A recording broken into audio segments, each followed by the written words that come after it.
Welcome to the Sex, Money, and Real Estate Podcast, the show for real estate couples about how to close more deals in the bedroom. My name is Bill Jameson. And I'm Nancy Jameson. And each week we deep dive into juicy, intentional, sexy conversations, sharing with you what it takes to create balance in your intimate relationships and your real estate business. Thank you so much for being here. Shall we begin? Hey, baby. Hey, baby. What's happening? Oh, my goodness. Lots of wonderful stuff. Hello, J.A.M fam.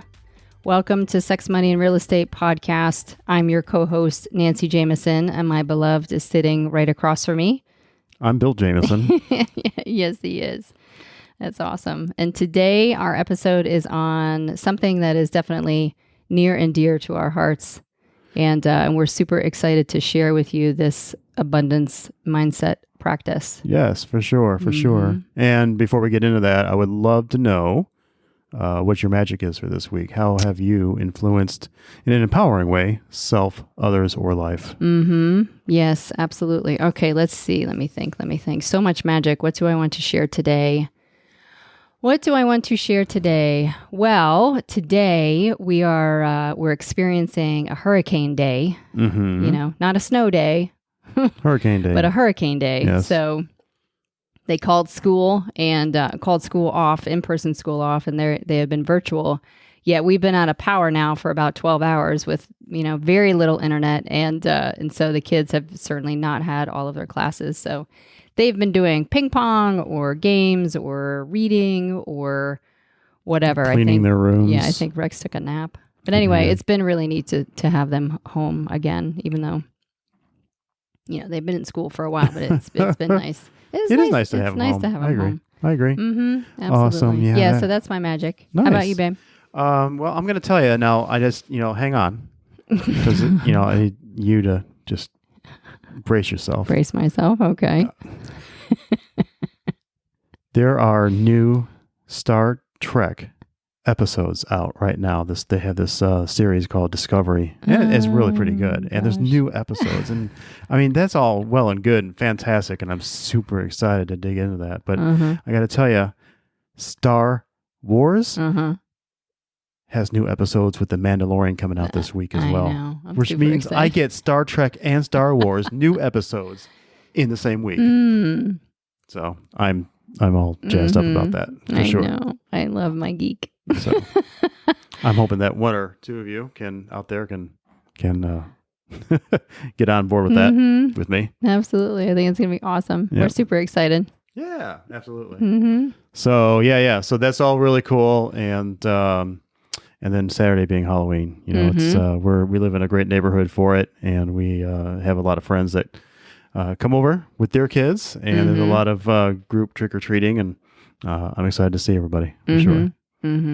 Yeah, there's lots going on this weekend. Yeah. Full moon, Halloween, time change, Mandalorian, all of it. Star Trek, Red Moon, Red Mars, no, Red Mars. Yeah, yeah, it's great, awesome. So all that, and then on top of that, we have a podcast, and it's about sex, money, and real estate. That is true. Absolutely. So we talk about, the practices around tools and resources and, hacks for the best practices so that you can have, put that jam on your bread, that joyous, abundant, and mature relationship. Because we believe that you can have super successful, intimate relationships while having that super successful real estate business with your partner or yourself. Yeah, absolutely. Absolutely. Yes. So we're going to deep dive this week, and we're going to have some intimate and mature conversations around, our sexual practice. The one that created the biggest really opportunity for each of us as individuals and as couples for personal growth, healing, and transformation. Yep. So this episode includes mature adult content and may not necessarily be for little ears. It will be explicit. So just, that's your warning. Of course, it's your call. Your call. Yeah. But we go in on all the episodes. Yet we really go in for transparency and authenticity and really share with you the crux of this new sexual practice, this new sexual health. So simply stated, I am an abundant lover. Well, I could do the same thing and let you know, Nance, that I am an abundant lover as well. Awesome. Yes, you are.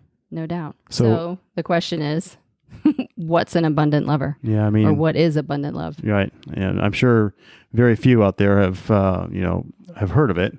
Mm-hmm. It is kind of a new paradigm, Mm-hmm. but at the same time, our love style, Nance, is dynamic and fluid. Mm-hmm. I know that it does shift and evolve, and just like we have over our many years together, right? Mm-hmm. So, but abundant love being the new paradigm in which to view health, sex, and wellness, Mm-hmm. and love and creativity, and really importantly, healing. Yeah. A way to view relationships, wealth. Yeah. And, and for this, the point of this conversation, we do put the label on this called abundant love. Right. And, just some thoughts around labels. Essentially, we need labels to wrap our minds around things, to help our brains to make sense of the things that we need help with putting into context. So when we talk about abundant love, essentially, we can talk about the box. So labels put things in a box, and being in a box is cool.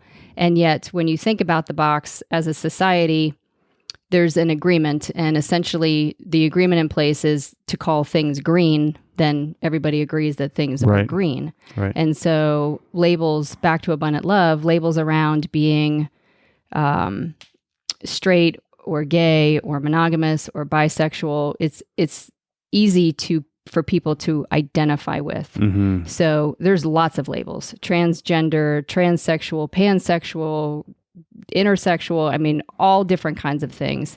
And so yet this new sexual health, this abundant love conversation is really about expanding that box to be inclusive of all of those practices, of all of those labels or identifications into this new paradigm that we call abundant love. So abundant love is defined as the principle-centered and accountable practice of creating sexually intimate relationships for the purpose of ongoing healing, empowerment, and sustainable joy. So, yeah, that's cool. I mean, that is.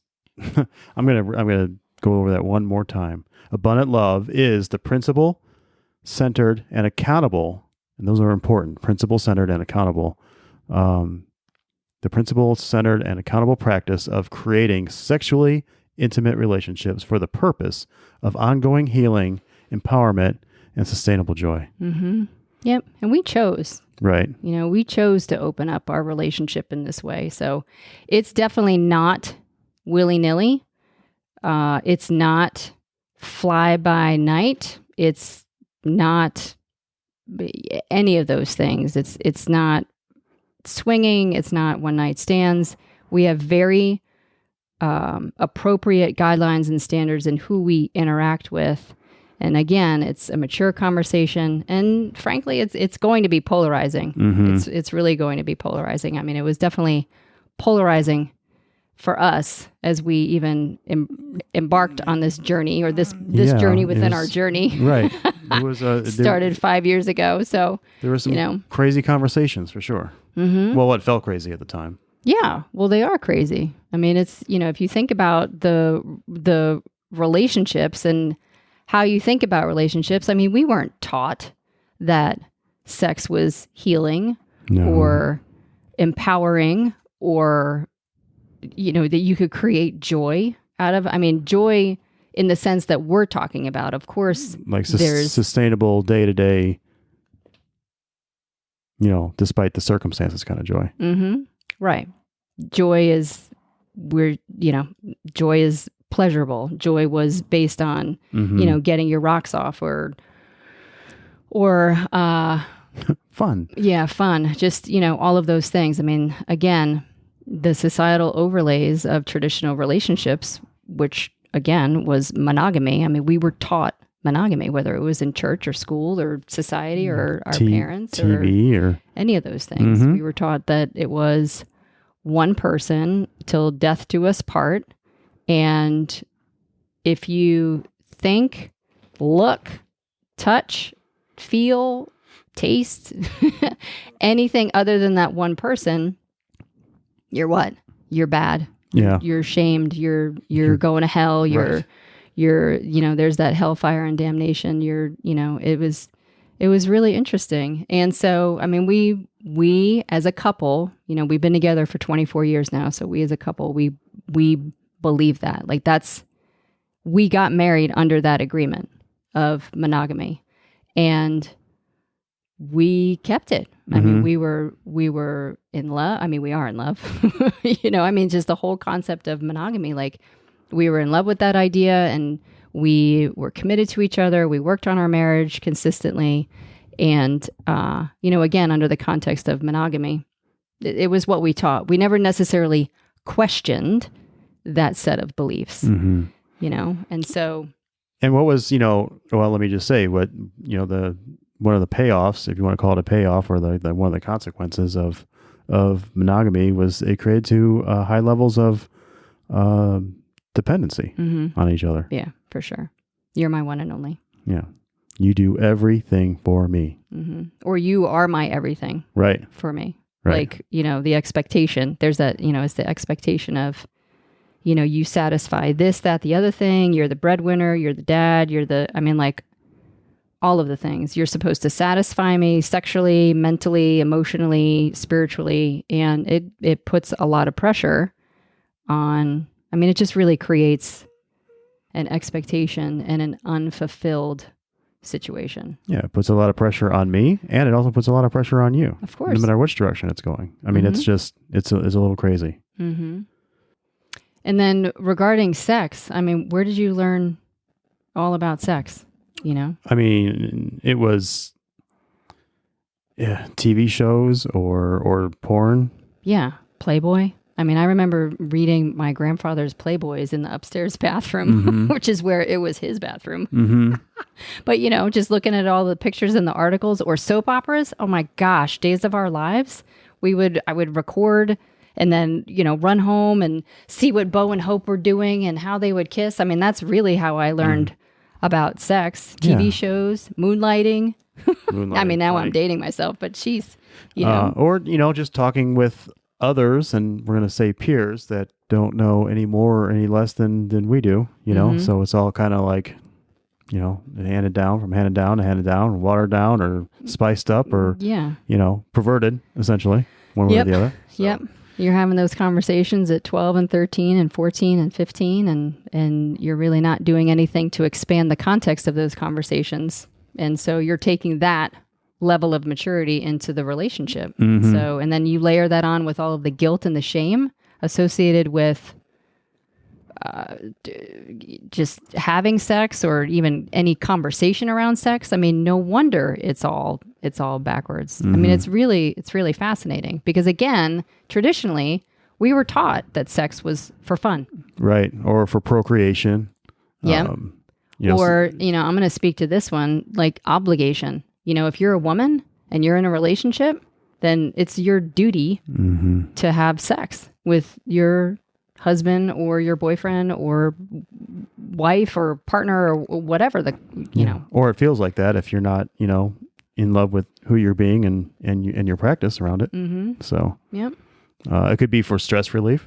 Oh yeah, for sure. Right. Yep, absolutely. And then I do remember having conversations around utilizing, like as a woman, having conversations around utilizing sex as a control mechanism or like a way to manipulate or, or withhold or here, no, we're not going to have sex. And I can do that because if you do anything else, then now it's going to be called rape or now it's going to be called, something else. So just to withhold and control and it's, there's just so much that's wrapped up in all of that stuff. So I don't know. It's fascinating. So, and then even the simple conversation really with each other about being attracted to someone else was considered wrong. Right. You know, and you and I didn't know how to navigate around that. And yeah, I mean, we just weren't transparent with each other around saying, you know, hey, you know, she's attractive, or, you know, I would hang out with her, or whatever, you know, whatever it is. You know, sometimes you play those, you know, those fun games where it's like, you know, the hall pass. yeah. I don't know if we ever did that or not.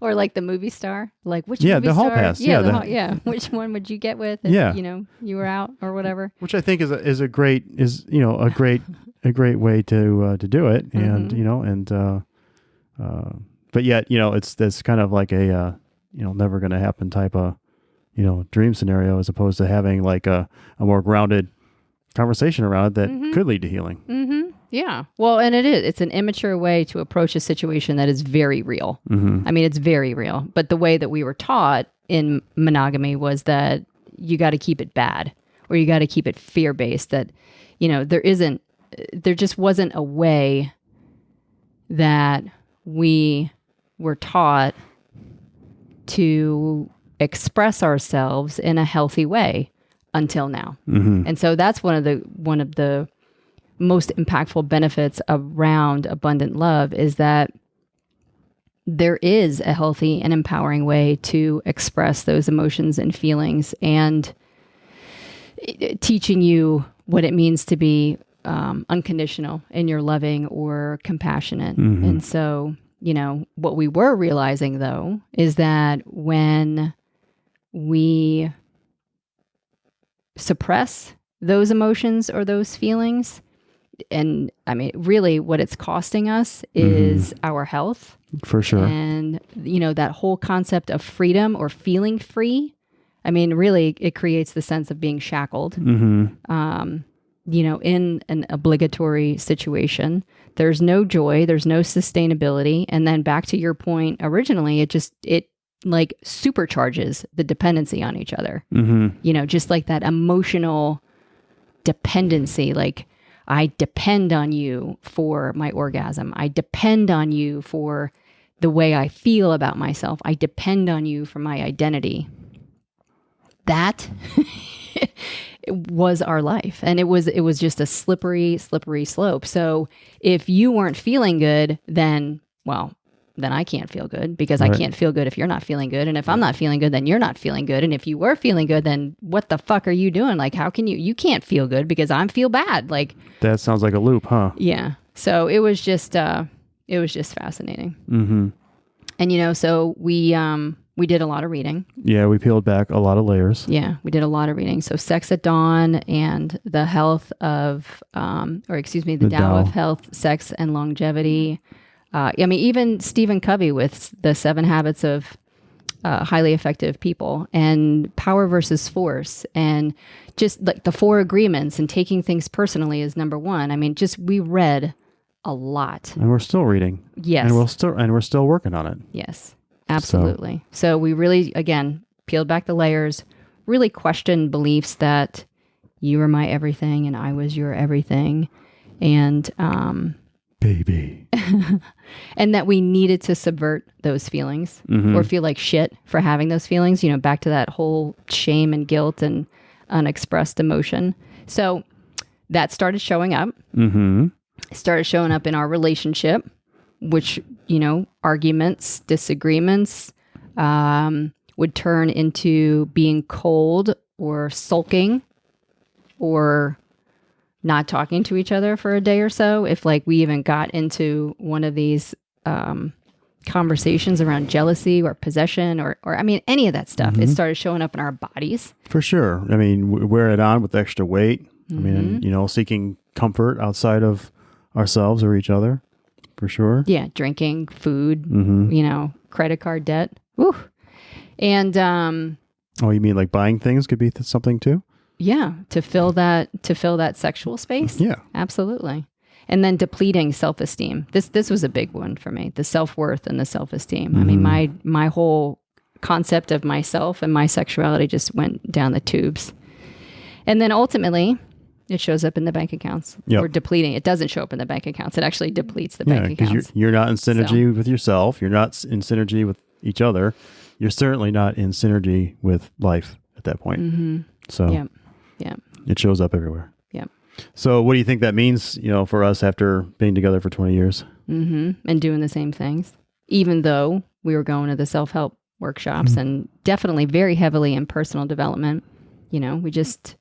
We knew that we couldn't keep doing the same things and really what we were seeking was a deeper intimate connection with ourselves personally, a deeper intimate connection with one another, and a deeper sense of trust, and being independent or less dependent on each other, independent to interdependent, and ultimately synergistic.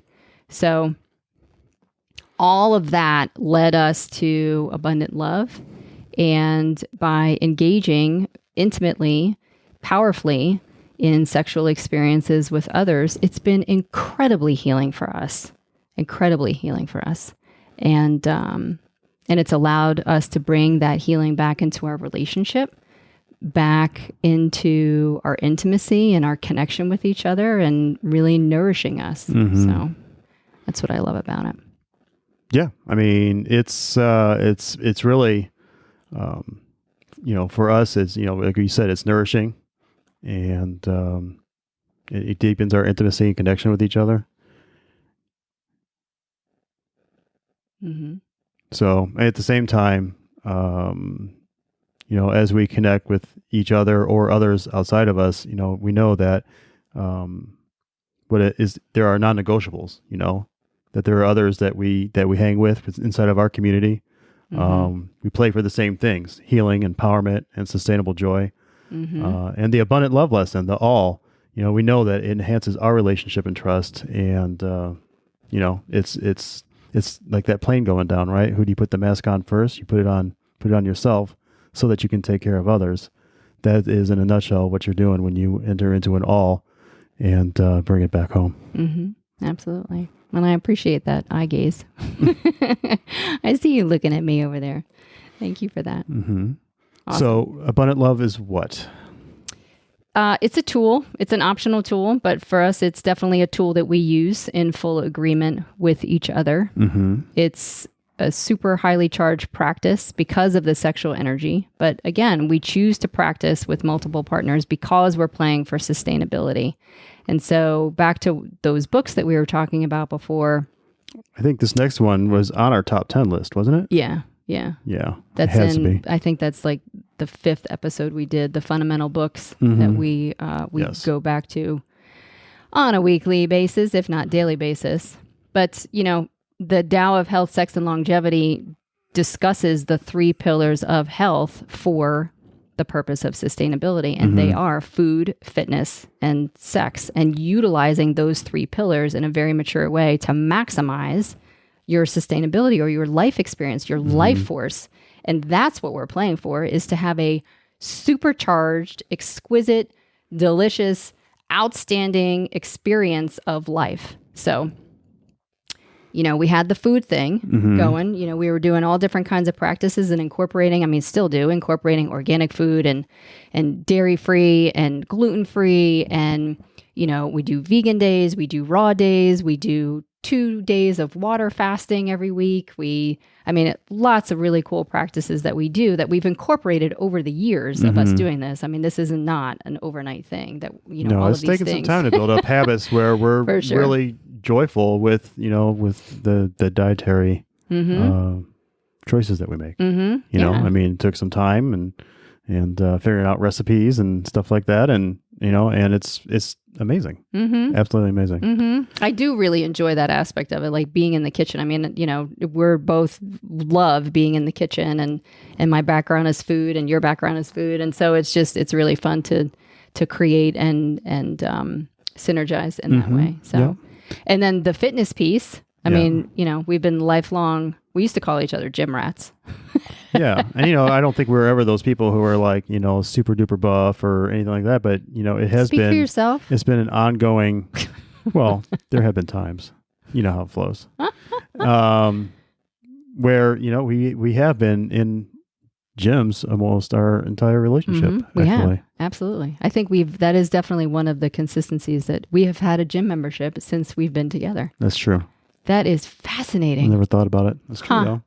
And now we have 2 gym memberships. Right. That's funny. That's great.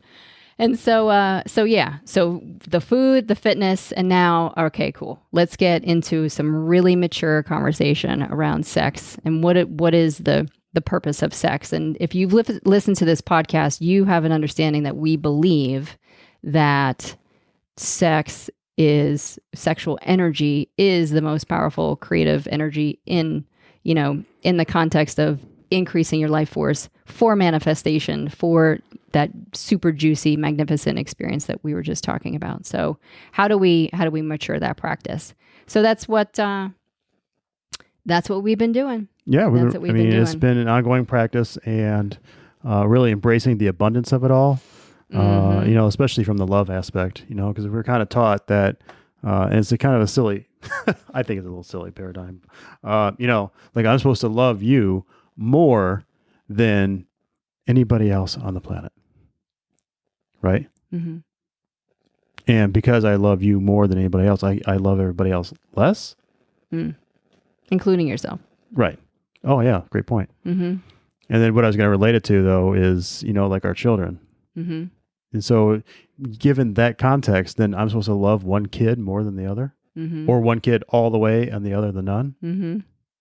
It's interesting. Mm-hmm. So, at the end of the day, you love your children. You never, I'm sure there's days when you like one more than the other, but at the end of the day, you love your children. You have great capacity to love your children equally. Mm-hmm. Yeah. And you love them for their uniqueness. Mm-hmm. You don't love the same. There may be some things the same about them that you love, but at the end of the day, you love them uniquely because they are unique. Mm-hmm. Yeah. And that's abundant love. Mm-hmm. Loving others for the uniqueness, and really for the uniqueness of you, because it's a two-way street. Everybody pours into one another. Mm-hmm. Yep. Absolutely. So, and I think you talk about colors at the beginning. I think you talked about green, right? Mm-hmm. Yeah, the agreement that green is green. Oh, to put things it was around context and putting things in a box and labeling labels. things. Yeah. That's right. Yeah. And that could be used here. You could think that you're pink and I'm purple, and together we make lavender. Mm-hmm. Yep. Or one person is yellow and the other person is green, and they make blue. Right. So, each person has their own unique combination and color and again, uniqueness. So it's a beautiful lesson in abundance. So, all right. So let's talk about some of the aspects, the healing, the empowerment, and the sustainable joy. Yeah, I think that's great. Awesome. So I'm just going to read the definition again so we can kick it off. Okay. All right. So again, abundant love is defined as the principle-centered and accountable practice of creating sexually intimate relationships for the purpose of ongoing healing, empowerment, and sustainable joy. Woo-wee. Yeah, it's a lot, huh? Yeah. So healing, for sure. Yeah, so going down a couple highlights for healing. Mm-hmm. It's to return to being healthy, whole, or sound, right? Yeah, perfect, whole, and complete. Like just perfect. Yeah, that's great. Remembering, and that is in all the wheels: socially, mentally, emotionally, physically, spiritually.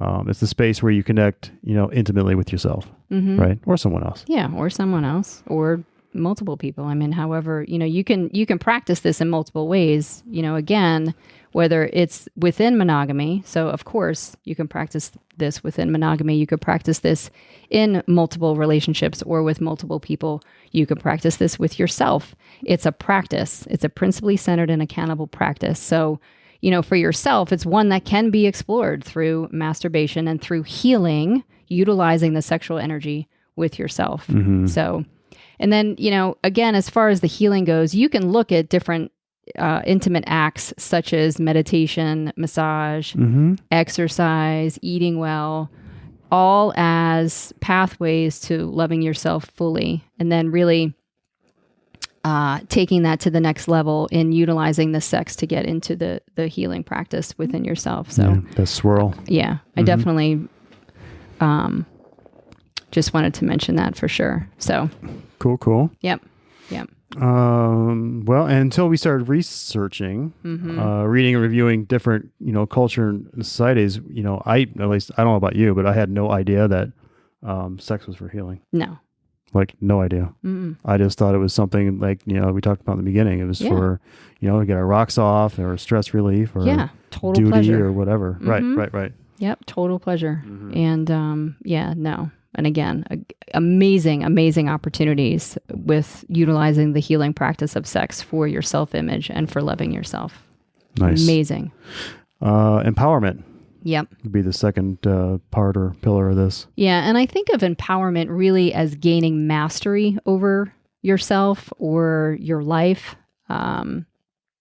Again, back to those beliefs or identities that really hold us down, that shame, the guilt, the feeling bad or any of those things. And yet in these scenarios, it's the intention to look at those things, to look at what creates shame or to look at what creates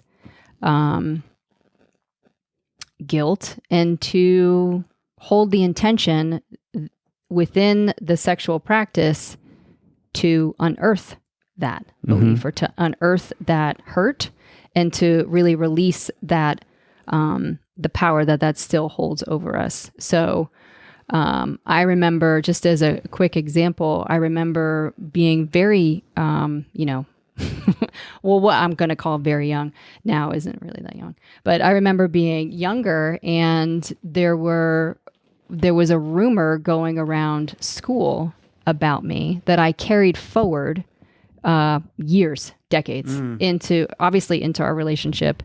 And and the rumor was, like, I literally had asked for what I wanted to receive in that sexually intimate encounter with this boy. And the boy then turned around and told anybody that would listen. And so here's this rumor mill going like a mile a minute around school. And so by lunchtime, Nancy's a whore.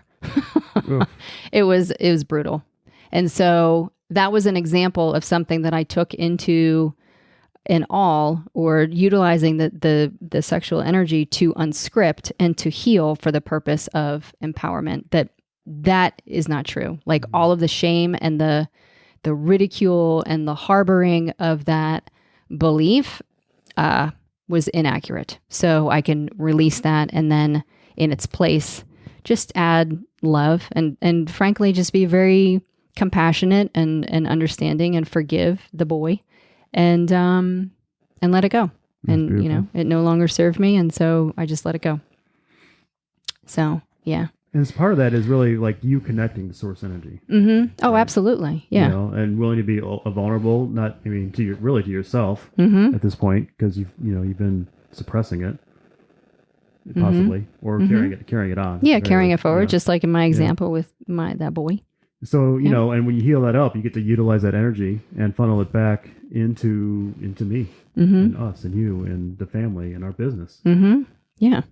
All of a sudden our, your horsepower goes up a little bit because, you're not, there's one less thing that you're not carrying around now. Yeah. I'm lighter. I feel empowered. I feel supercharged. I feel confident. I feel amazing. I feel connected. And, yes, all of that creates that tractor field and that energy field that then ripples out and expands. And that's how you empower others through your energy. So, being responsible for what you think and what you bring and what you believe, creating a situation where you are your best self. And then again, that energy ripples out and expands to others. And it is very healing for others, because then, people get it. They want to be around you, and you're like, ooh, what is this? I want some of what she's got, so yeah.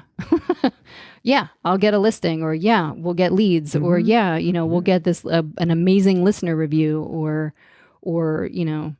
the teachers call and give great recommendations for the kids, or, you guys are doing a great job, or however it shows up, or there's mailbox money. So what I'm hearing you say is life gets juicier as you get juicier. Yes. That is, Nicole Daydon does say that. That we love her.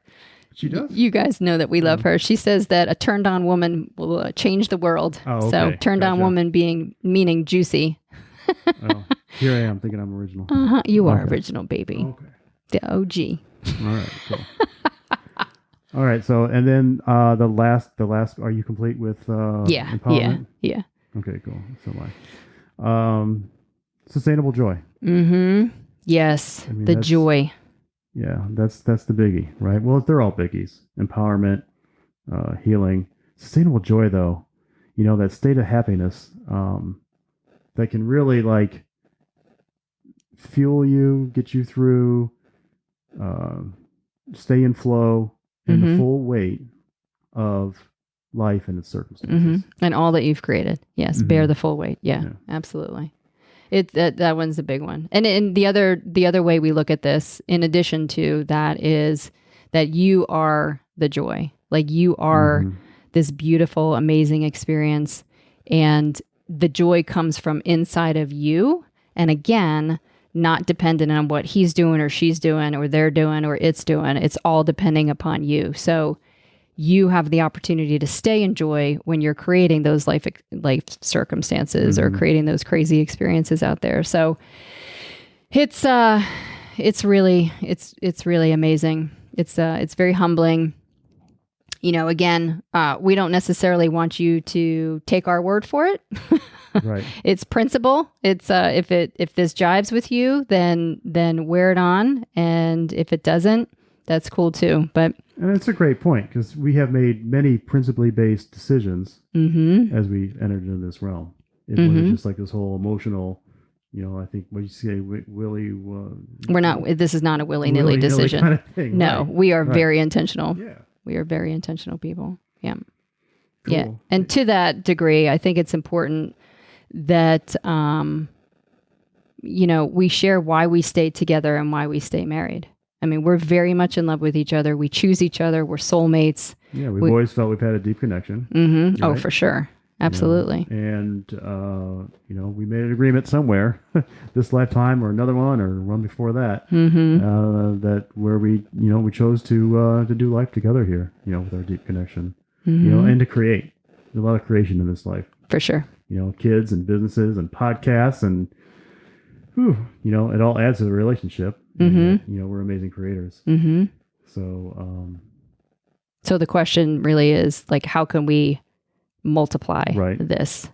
How can we support each other individually so that each other is truly fully expressed, and I'm fully expressed, you're fully expressed, and together we're fully expressed. So it's fantastic. It's absolutely fantastic. Okay, so then, and I agree with you, by the way, but I want to know, like, where has being an abundant lover impacted your life or our lives? What's your perspective on that? Yeah, that's a great question. And so, again, I really feel that we are and have rescripted a lot of the codependence, and the amount of trust that we have for each other has absolutely increased. Otherwise, I don't necessarily feel we would have been able to engage in the abundant love style as powerfully as we've been able to do it. And again, just there were definitely situations, breakdowns. I mean, there were like big breakdowns as we were navigating this and getting our sea legs and like really consciously uncoupling the entanglement of it all and rescripting it, so go ahead. Yeah. And it really magnified, where the cracks were. Yes, absolutely. Absolutely. And again, I mean, that was back to the beginning of the whole episode this is the biggest way that we have been able to address our personal growth opportunities, our relationship growth opportunities, our business growth opportunities. And intimacy, vulnerability, yes. all of it. Yeah. Big old magnifying glass. Yeah. For sure. Yeah. Like we literally stopped and we discussed and decided how we were going to do this. Like let's recontextualize what it means to be married to each other. Let's recontextualize even what marriage means and like redefine it. Like, okay, so if we redefine it, we're dedicated to each other and our individual paths first and foremost. Like, what does that mean? You know, and we had those conversations. I mean, they were tough conversations and really authentic, juicy, vulnerable, sometimes really, really robust and argumentative and tearful conversations. Yet ultimately, you know, what you choose for yourself is, you know, your highest purpose for your self-love. And there's a component of trust that, like, I love you, so of course I want what's best for you, you know, and of course you love me and you want what's best for me. So it was just really neat. You know, we agreed to hold each other in the highest regard, to honest communication, and to giving each other very bold feedback, which again, if I think back to some of those early conversations, that definitely wasn't taken that well. And yet, you know, here we are. So, and it's led to some great things, you know, like we have our own mission statements. Yeah. Personal mission statements. Yep. Personal mission statements. We have a couple's mission statement. Yep. Absolutely. You know, and we're creating, well, I won't say we're in the middle, but we are definitely in the midst of creating a win-win agreement. Yep. Absolutely. We are creating a win-win agreement. You know, Yeah. I mean, like we've begun it. Yeah. I'd say we're about 40% through or so. Yep. And, you know, and the win-win agreement is, you know, is it a grace, right? The desired results, the guidelines, resources, accountability, and consequences. The grace. Yeah. And that's Stephen Covey in 7 Habits of Highly Effective People. So working on that. Consistency, I think, is a big one. Consistency for us, you know, just doing what you say that you are going to do, being who you say you're going to be. And an example of that, it goes back to your mission statement and my mission statement and the couple's mission statement. And so the consistency with that, you know, well, and this plays into the vocabulary really, and how we choose to have conversations with each other, and the words we use to share with each other and express to each other. And so, and hold each other in high regard. Yeah. Hold each other in high regard. Absolutely. And so it's like, it sounds something like, you know, my experience of you right now is that you're not saying who you said that you were going to be, or you're not being who you said that according to your mission statement. And here's an example of that. So they're really beautiful practices. And when you're able to express yourself courageously from that point, then you're speaking your mind, you're speaking your truth, and then ultimately it's up to the other person and how they receive it. So it's just consistency is a big piece. So consistency shows up in the in our balance charts, you know, our Your Day Balance Game balance charts, which is the accountability app that we utilize to, you know, the accountability measures that we use in all of our habits of our daily life. And so if you are interested in that, then go to theydbg.com or Your Day Balance Game in your Play Store. And you can follow us. I mean, you can actually see what we're doing and who we're being, and follow us and look at our habits and look at each other. I mean, I think we've played 50,000 hours now or something amazing like that. So, you know, that's a high say-do ratio. I said what I'm going to do, and I did it, you know? So it's that percentage.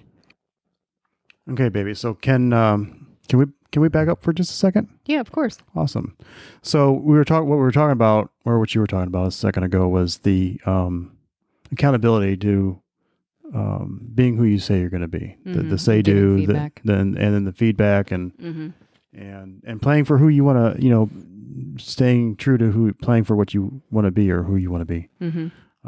So I was wondering, in that vein, around the mission statement, if you are open to sharing your mission statement. Yeah, of course. Thank you for asking. Awesome. Okay. 2, consciously create healthy, intimate relationships with myself, others, and life. Convicted in unconditional love, driven by the balance of divine energy, loyalty, and compassion, catapulting me into being the goo, goddess operating officer, which intentionally increases my abundance, integrity, and maturity, transforming the can I, constant and never-ending improvement, into I can, remembering I am. Beautiful. Mm-hmm. Thank you. That's a big game. Thank you. Appreciate it. Awesome. And with everyone's indulgence, here is my mission statement. To transcend from the ordinary to extraordinary standards at the level of unconscious competency in the realm of self-mastery, humility, and connected love, surrendering the I know for we flow, balancing verbal and nonverbal empathic communication by being a servant leader and a sagacious follower, modeling peace, openness, and abundance while being a space for detoxing the ego and a source for receiving the intoxicating spirit. Mm-hmm. Yeah. And we do an episode on mission statements. So go back into the archives and listen to how Bill and I break down the mission statement, how we created the mission statement, how we are very intentional around the words for our mission statements, and just really how they govern us and how we utilize them to empower us on a daily basis. It's really profound. So. Yes. Mm-hmm. Awesome. Yep.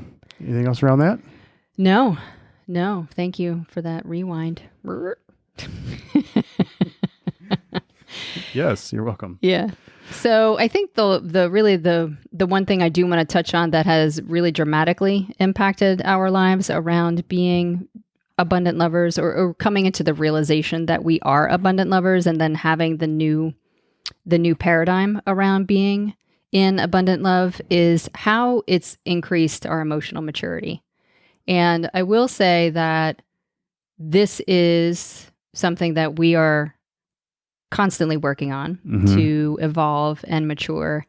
And the level of maturity that we had as where we started is dramatically different than where it is now, where we've evolved to now. So I definitely want to honor that, that we are responsible for what we choose to do with our energy, what we choose to do with our abundance, our intentions, and how we manifest. And, I know that I spoke with the vocabulary before and how we choose to have conversations with each other or choose to speak to each other.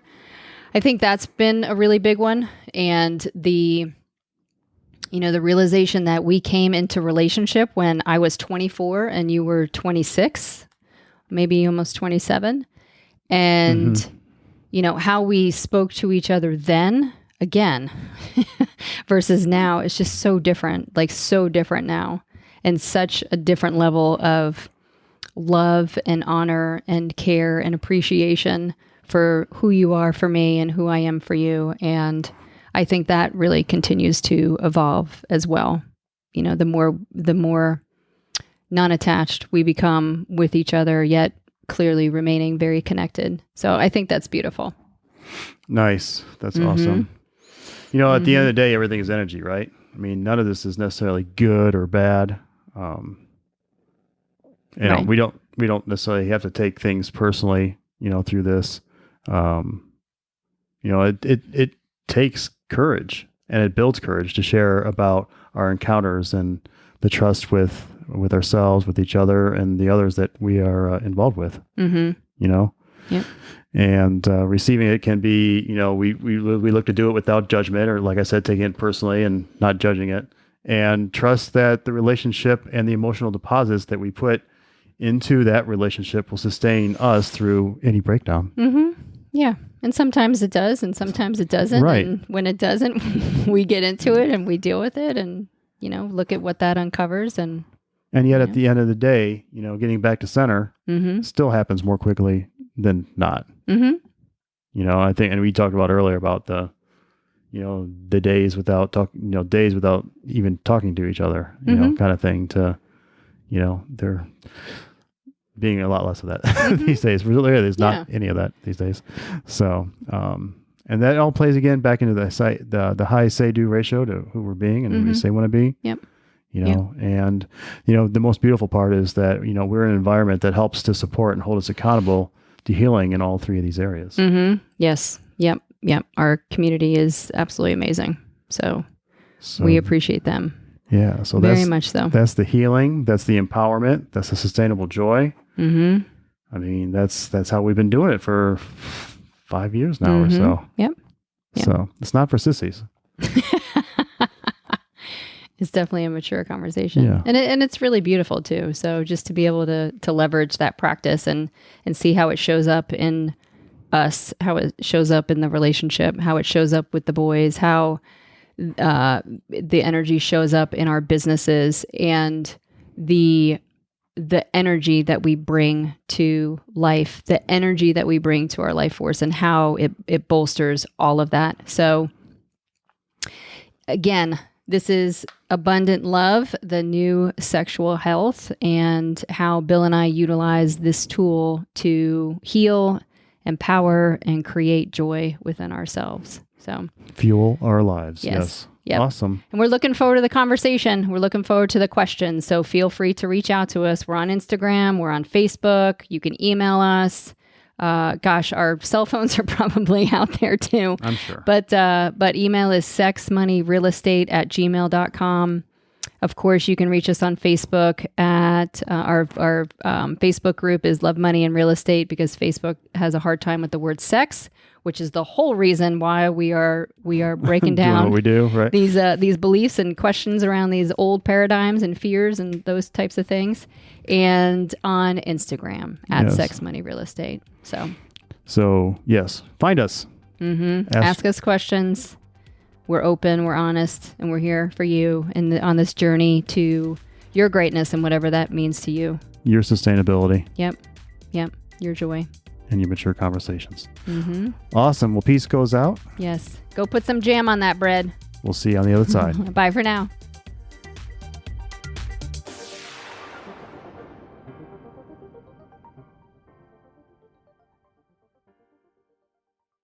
Wow, what a show. Thank you so much for listening. And if you're inspired, we ask that you share the podcast with one person and subscribe and follow the show. I'm Bill Jameson. And I'm Nancy Jameson. And remember, it's a great life. Quick note about the Sex, Money, and Real Estate podcast. We are not doctors or licensed therapists. We are a joyous, abundant, and mature couple passionately sharing our story of growth around sex, money, and real estate. Our thoughts, opinions, and beliefs are our own, so please consult your doctor, healthcare provider, or your broker regarding any questions or issues you have related to your physical or mental health or specific state laws regarding your real estate business.